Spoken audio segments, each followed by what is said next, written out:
and McLean. Get Coach's Corner. You're listening to the Rugby Coaches Corner podcast with your host, Andy Plimer. For someone to explain. Bringing you up-to-date coaching concepts from the world of rugby. The distinction between these mandatory. Sharing ideas to make the game better. Okay, welcome to episode number 24 of the Rugby Coaches Corner podcast. I'm your host, Andy Plimer. This is a two-part episode on pre-season strength and conditioning programming that I did with Keir Wenham-Flatt. You might remember Keir from episode 7 where we had a chat about his role with the Argentina Pumas during the World Cup. So shortly after that episode, I contacted Keir and we did a bit of a Skype chat on some preseason programming for one of the teams that I coach. I'm not from a strength and conditioning background, but I really wanted to tap in on Keir's expertise. So we had a chat about the programming for this specific program for this specific team, and it just turned out that I thought it would be a great podcast episode. It's not your normal podcast episode, so it's not actually an interview. It's more I bounced a few emails back and forth with Keir explaining the situation I was in.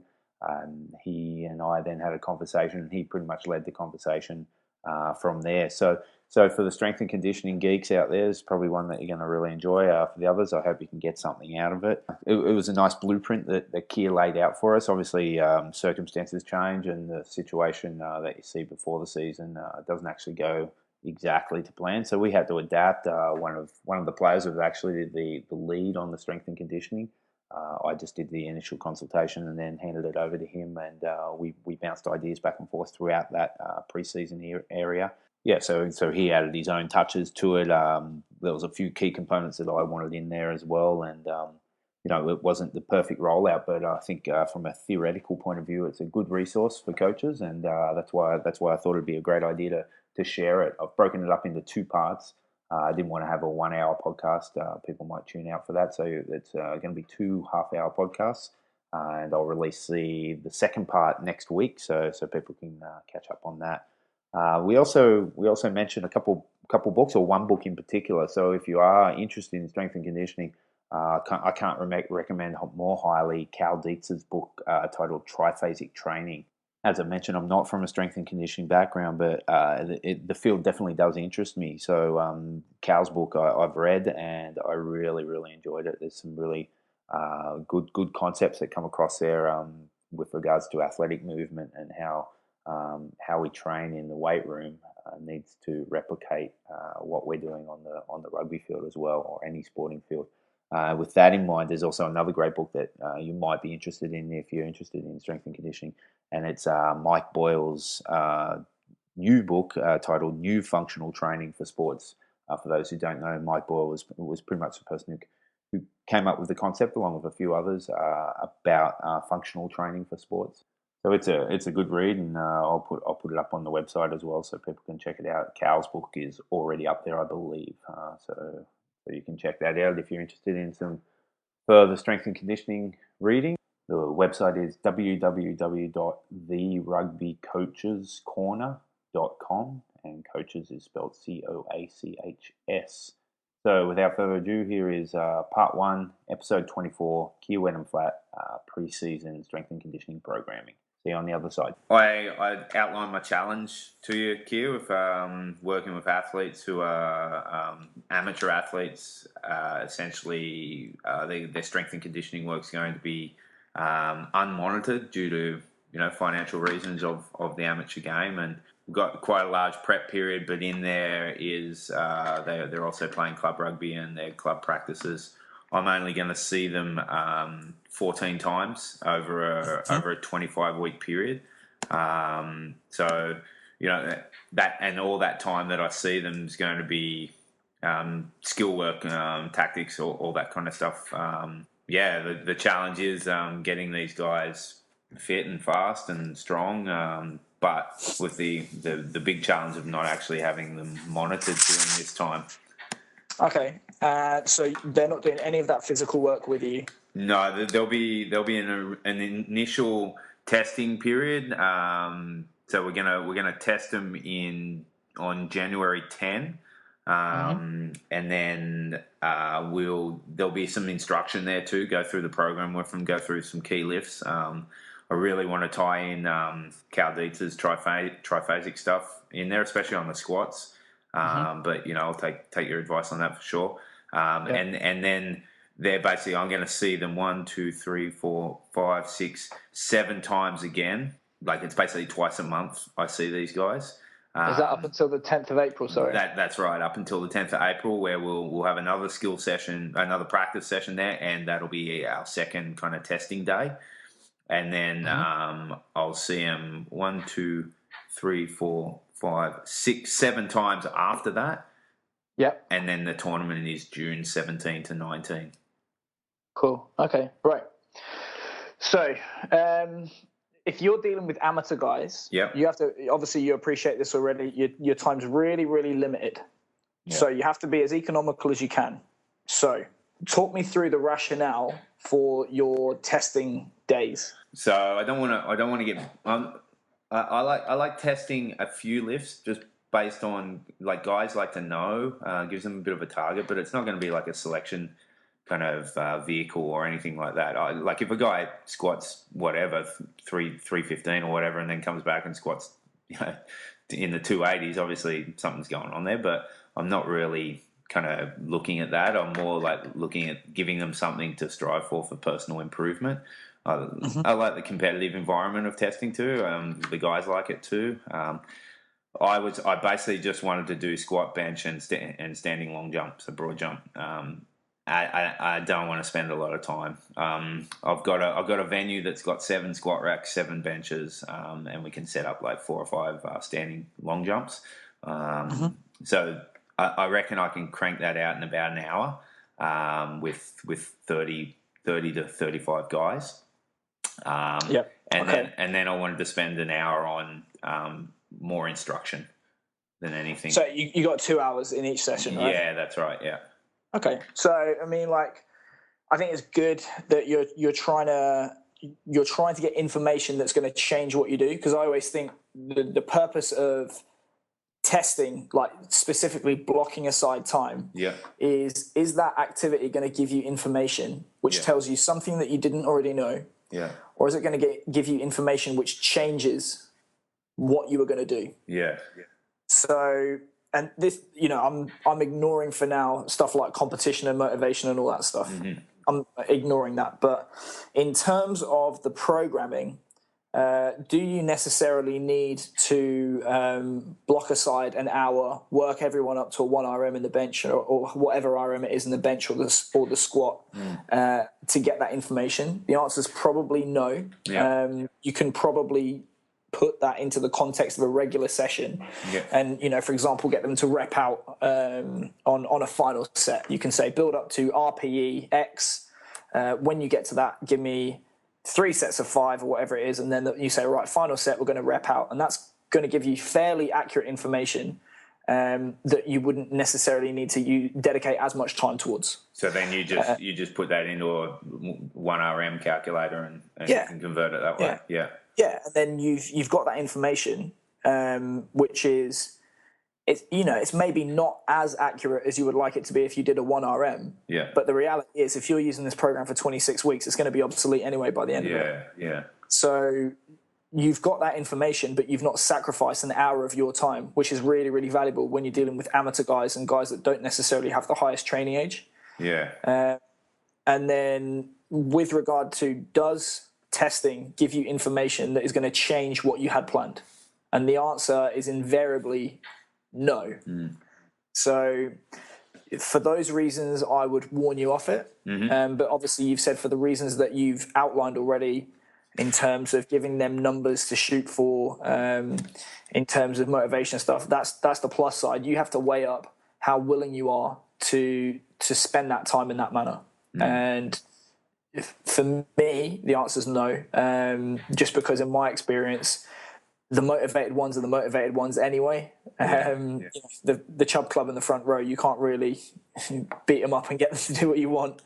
But it's your call. It's your call. I think. Well, I like the idea of tying it in, and Yeah. at least if they do, if they do a 5RM, we convert it. It's technically testing, and if they want to go off and do their 1RM with a buddy later on, that's up to them, and the keeners will. Yeah. Yeah. Okay. And Cool. and if you could, I always think if you can get information from the training process itself, that's a smarter use of the time that you have. Mm-hmm. So it might be that you program, for example, in your plyometrics jumps and medicine ball throw section, you program in for that first block of training standing long jump. Yeah. And then you get the guys to do, I don't know, sets of 5, walk around the back, go again. You've got that information there without having to set aside and say, right, this is testing or this is training. Yeah. So that would be the first thing that I would say. In terms of just like talking about the general philosophy and how you're going to program everything, I always think you have to go lowest common denominator in terms of equipment, and you have to go lowest common denominator in terms of expertise. Yeah, because it's great putting in there, split snatches, all these difficult plyometric exercises, and you mentioned French contrast to me in the email. Yeah. Well, that's great if you've got highly intellectual players with a lot of equipment and a lot of time at their disposal. But as you mentioned, you've got guys going off to different environments where time may not be at a premium available, and likewise with equipment and intellect of players and stuff like that. So I would say cater to that lowest common denominator, and where possible you want to include exercises that have modifications. So not necessarily included in the program, but you need to have that information ready at your disposal if and when they ask for modifications, you're able to give them. Yeah. So to give you an example, we had a player in the Pumas who by the end of his career couldn't even straighten his arm because he'd dislocated his elbow, he'd had shoulder surgeries and stuff like that. So we knew, and by the end of it, he knew as well, whenever we programmed bench press, he was going to be doing closed grip dumbbell floor press, for example. Right. So just have little ideas about that, ready about how you're going to modify it, and that you may just plan that anyway, or it may be informed by the injury screening stuff that you're going to go through with the guys. If you've got medics, you would go through it with those guys, and if not, you have to do it off your own back. Yeah. Okay, cool. In terms of structuring, I think if we can look at this kind of structuring the year, then structuring the month, structuring the week, and then structuring the day. Yep, perfect. In terms of the structure, you said you got is it 25 or 26 weeks? So the competition itself is 17th and 19th of June, right? That's right. Yeah. Okay, so working back, you've got 1, 2, 3, 4, 5, 6, 7, 8, 9, 10, 11, 12, 13, 14, 15. Yeah. Okay, about 25 weeks. Yeah. So the way that we do it, or I do it, is it's basically working backwards. Yep. So just thinking pure physical preparation. So we're not thinking performance, because then you have to consider things like tactical, technical, psychological, all that kind of stuff. Yeah. In pure physical terms, which athletes are the best athletes? And, it's never, unfortunately, or not never, it's very, very rarely, it is the biggest, strongest, fastest rugby player that's the best rugby player. The best rugby player is just the best rugby player. And by that, I mean it's those athletes who are able to take all of the different adaptations that have come before in the physical training and learn how to use them in the most efficient manner possible on the field of play. So, they're starting to develop movement strategies about when to work, when to rest, how to pace themselves throughout the game, and so on. So that is basically what the final stage of training has to serve.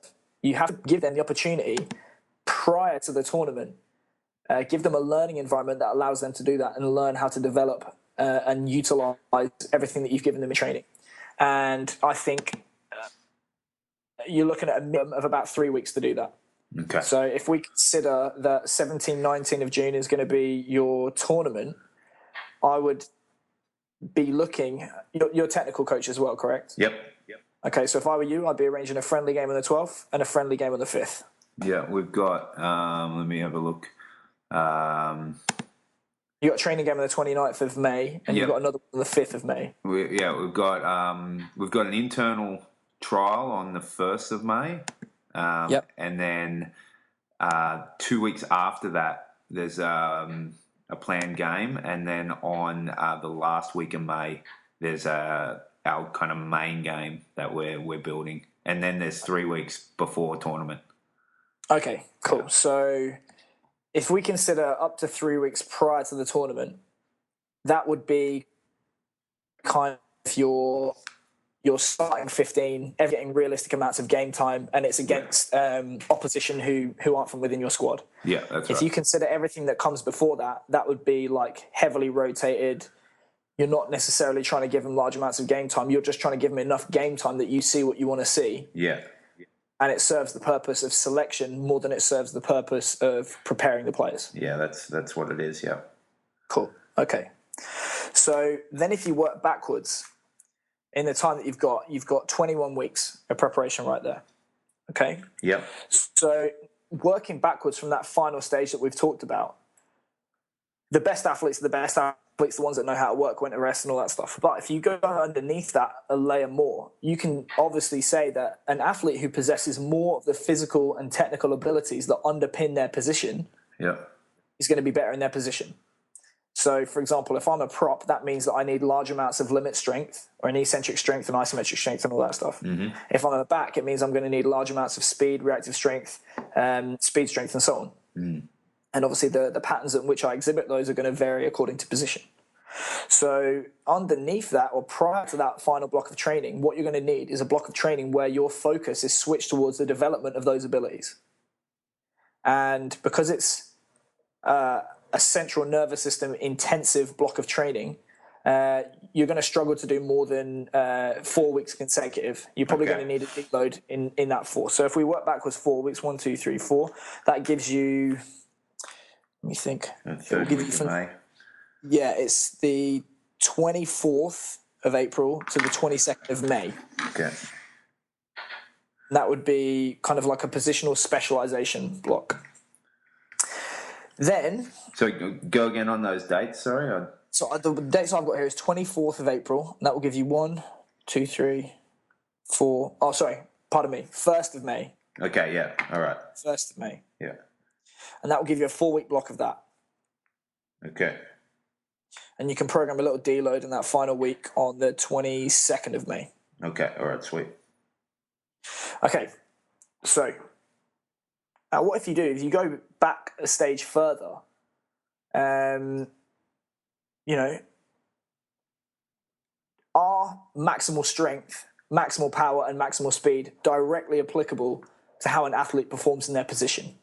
And the answer is, for certain positions, yes, and for certain positions, no. Yeah. So, if you're a prop, does maximal velocity really matter? The answer is no, not really. If you can just push and be world-class at that, you can make a living. Yeah. Likewise, if you're a winger, does it really matter if you squat 60 kilos if you're running 12 meters a second? No. Answer, no, doesn't really matter. Yeah. But we know that amongst maximal speed, strength, and power, with that, you lay the foundation for the development of those position-specific abilities down the line. So, for example, if I just become as strong as possible in my lower body in terms of concentric strength, that's going to lay a foundation for me to develop isometric strength as a prop. Okay. Or if I develop good general power output, for example, in the jump squat, that is going to lay the foundation for me to develop more power in the sprinting action as a winger. So that is the next block working backwards, and that is the development of general maximal outputs. So speed, strength, and power. And again, it's a central nervous system intensive training activity. So you're looking at a maximum of 4 weeks. So that would give us, it would be the 24th of April, the 17th of April, the 10th of April, and the 3rd of April. Okay, yeah. 3rd of, yeah. Okay, yep, I see you. Yep. Okay. 3, 10, 17, 24. Yep. So, the final piece of the puzzle, working backwards, is laying the foundation for all that stuff. Because if we talk about the kind of training that develops maximal strength, maximal power, and maximal speed, that's really central nervous system intensive training. You have to train in a maximal fashion to do so. You need good technical ability to do so, and you need good preparation in the body, both in terms of work capacity and in terms of tendon strength, ligament strength, muscular size, and so on. So the training that comes first is you have to lay the foundation and mitigate for injury risk to earn the right to train in that fashion down the line. Yeah. So if we work backwards from the 3rd of April, you've got 1, 2, 3, 4, 5, 6, 7, 8, 9, 10, 11, say 12 weeks. Yep. Okay, that's quite a long time. So you guys are going to get bored. Yeah. So what you can do is you can, I would say anything that you're training high amounts of central nervous system stress, which is the stuff that we've already talked about. So general maximal outputs, specific positional outputs, and the kind of peaking phase, you're going to be training high CNS stress. Yeah. You can probably train up to 4 weeks for each of those. And then once you start to get into the general training, laying the foundation, you're looking at about up to 8 weeks. I think 6 is probably the maximum that you want to use. Okay. So if you say you've got 12 weeks right there, what you could do is you can go into 3 blocks of 4 weeks each. Okay, yeah. And that would give you 4 weeks of preparation. And if we count the first week, 10th of January, as a week block of preparation, that would give you 4 weeks of preparation. Then you can dip into a bit of strength for 4 weeks. And then you can go back and do a tiny bit more of that general prep work. And that is going to set you up for the remainder of everything that you do that year. Yeah. Okay, sweet. And would that be, I suppose you'll talk about that when we break it down even more, like you're splitting that positionally? So the only time that I personally give position-specific exercises is the final 2 phases of training. Okay. So at that point, everything's general. And the exercises that you're selecting are probably more to do with technical ability, athlete preference, and injury history. Okay. Right. So that's your kind of general overview. Yeah. And then if we talk about what are the characteristics of the training in each stage of that plan, we have to kind of introduce this idea of developmental load and retention load. Okay. So are you familiar with like the inverted U response of the body to stress? Yeah. Okay, so you know that there's a minimum amount of stress that you have to expose the body to in order to get adaptation. Yeah. You expose the body to more stress, you get more adaptation and more and more and more up to an optimal point. Yeah. And then beyond that, the biological cost of resisting that stressor gets bigger relative to the cost, and you get less adaptation and less and less and less until you get to 0, and then it keeps going down. You can actually get worse with one session. So, I mean, that's the important thing to notice about that is, one, that you're never going to make somebody a world champion in one session, but you can absolutely ruin them in one session. Yeah. And the important thing to recognize as well is the difference between the amount of stress that you need to develop an ability or to give an optimal training stimulus and the amount of stress that you need to just retain a stimulus. Yeah, and that's probably the area that I'm like really like, because I'm not from a strength and conditioning background, finding that fine balance is the challenge here. Okay, so I can email you some afterwards, but basically what you need to do is say, what are all of the different training activities that we're going to rely upon during our preparation? Mm-hmm. And the list that I would suggest to you that you have is the one that you use, which is plyometrics, jumps, and medicine ball throws. That's one section of training. Okay.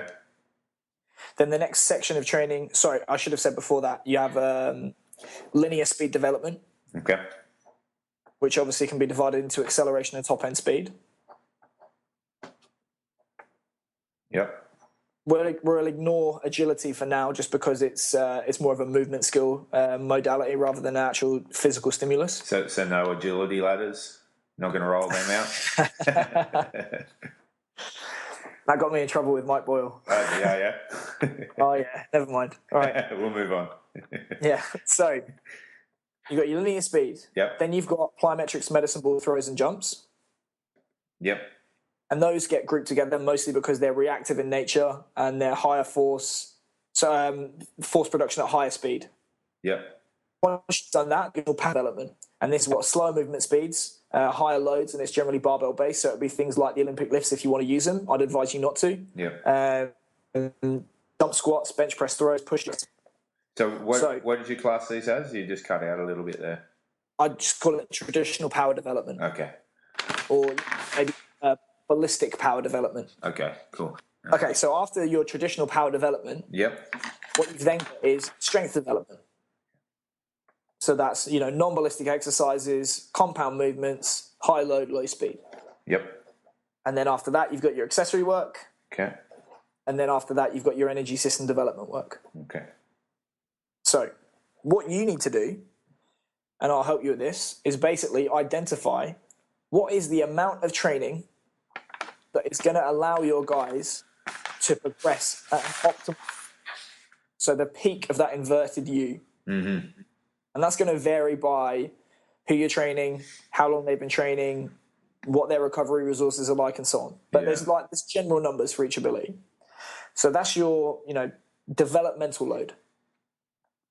What you need then is to say, what is a retention load? So how much is the minimum amount of training that you can expose your athletes to, and they'll retain everything that they've developed? Not progress, just hold on to it. Yeah. I found that interesting in triphasic training, the graphs he had with that. Yeah, so that's a similar idea basically of the micro re-stimulation block. Yeah, exactly.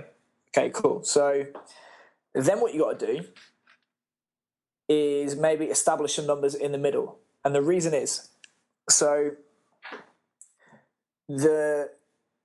what everyone does when they first start training is called the concurrent approach to training. And Cal mentions this in the book as well, I think. So the concurrent approach is everything gets equal focus within your training, and everything gets optimal volume. Yeah. And that's because when your body is really, really new and sensitive to the training stimulus, you don't actually need a whole lot of stimulus to develop.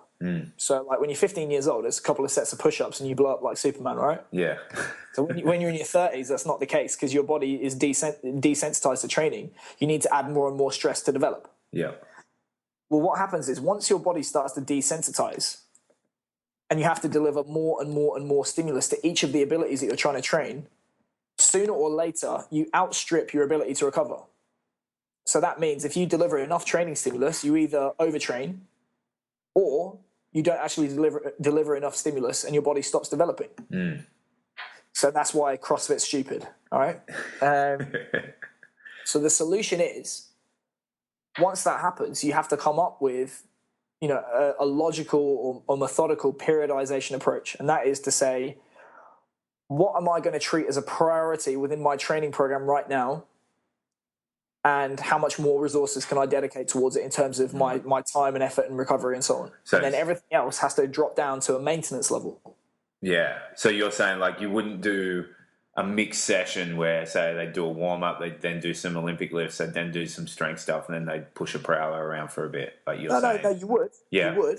Because there's still a need to train everything in the program at all times because of the nature of rugby and the needs that they have. They need general development at all times. Yeah. What I'm saying is, for example, if you identify for your athletes and say, right, for linear speed development, we know that the optimum amount of volume for them to perform for sprints is 10 reps, right?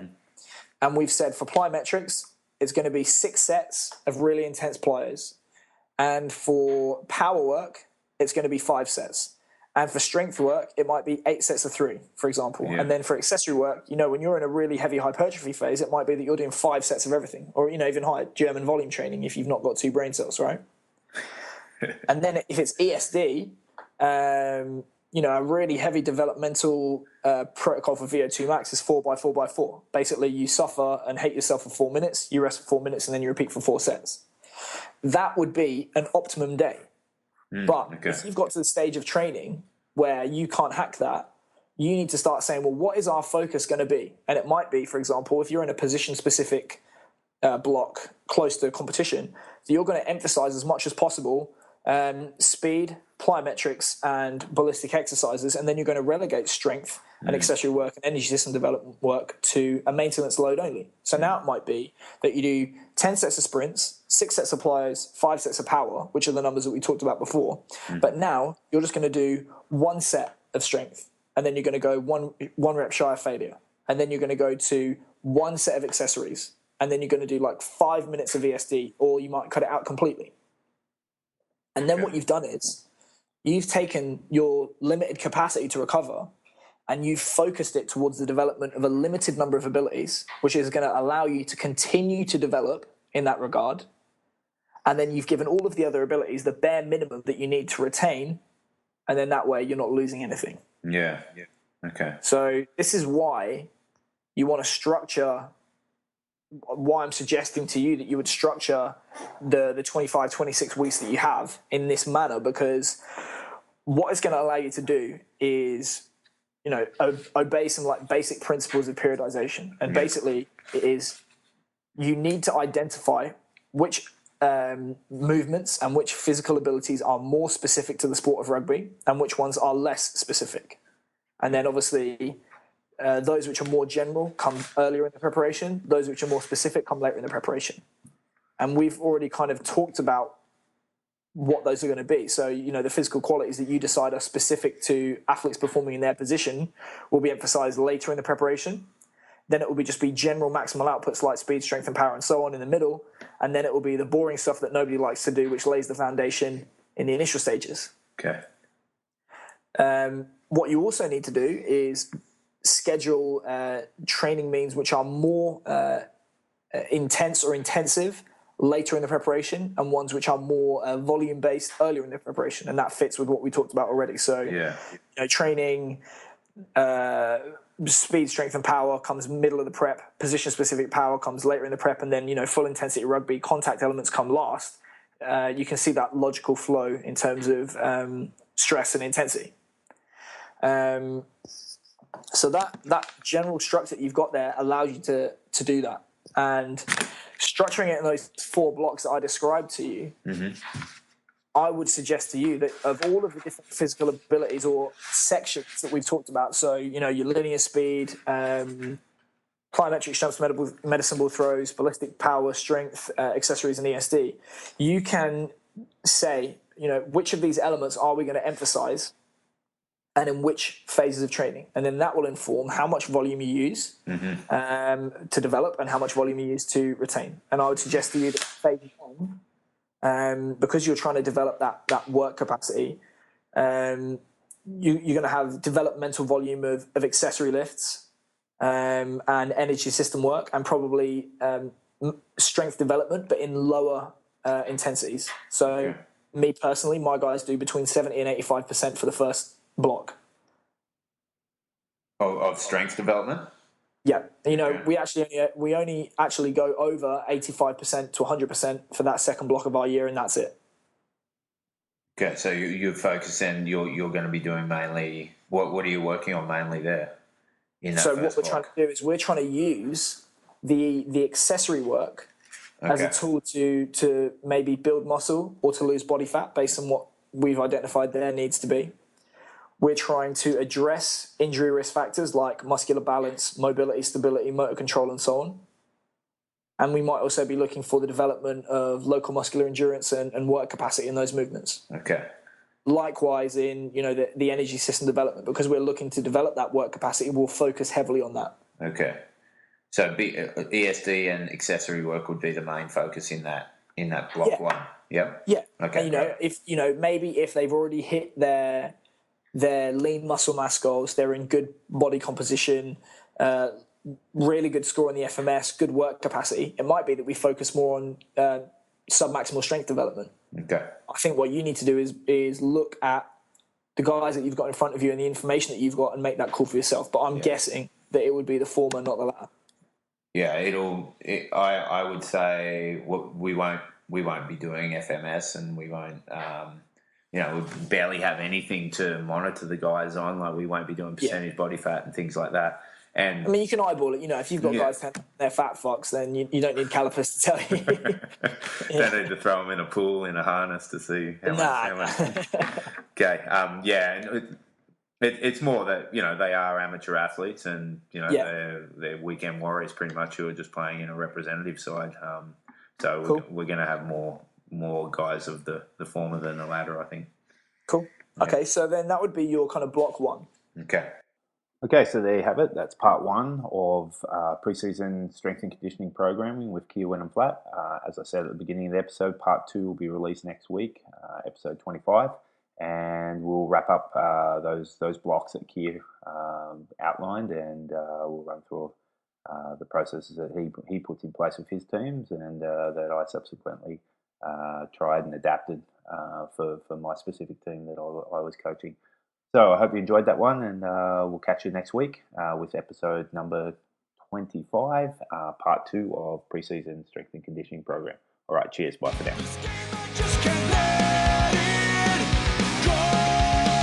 Thanks for listening to the Rugby Coaches Corner podcast. If you enjoyed the show, please leave a review via iTunes and keep listening for the next episode. You can also follow us on Twitter at RugbyCoachSCNR or via the website at therugbycoachescorner.com.